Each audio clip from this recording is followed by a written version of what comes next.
Os teus familiares, como é que reagiram quando a vossa relação começou? Meu irmão deixou de falar comigo. Quantos anos? 8 anos. O irmão mais velho? Yeah.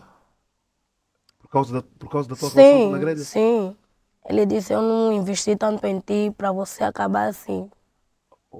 Yeah. Com razão, né? Hoje eu digo com razão, naquele momento ainda era bem miúdo. Eu casei muito cedo. Uhum. Só quando eu digo, quando eu fico a ver essas coisas que associam a mim porque fez, porque não sei o que, eu fico a ver, quando é que eu fiz isso, meu Deus? Só casei com 21 anos. 20 a 20, fazer 21.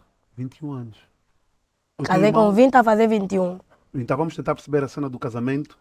Mas o teu irmão, quando tu contaste ou ele descobriu que estavas a namorar com a grelha? Não descobriu, porque depois estava já nas mídias. Uhum.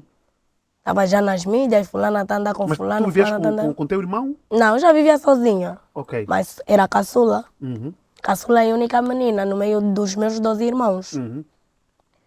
E o meu irmão é que pagava a minha universidade, o meu irmão é que custeava os cursos, essas coisas. Uhum. Eu dançava, pagava as coisas da minha casa, mas enquanto a escola antes que ainda era o meu irmão que fazia por mim. Uhum. Eu disse, poxa, eu não estou a gastar tanto dinheiro, pois naquela época era em dólares as propinas, Yeah. para você agora pegar e me viver no Sambizanga. Tu foste viver no Sanivete? Fui. Ok. Saí da Vila Alice para o Sambizanga. Calma aí. Vamos por etapas. Teu irmão chateou-se. Muito. Deixou de falar contigo. E há 8 anos. Do tipo, não atende a chamada, não quer saber de ti. Disse mesmo, me esquece. Juro, eu no meu casamento ainda lá ajoelharam para entrar comigo na igreja, não aceitou. Não aceitou.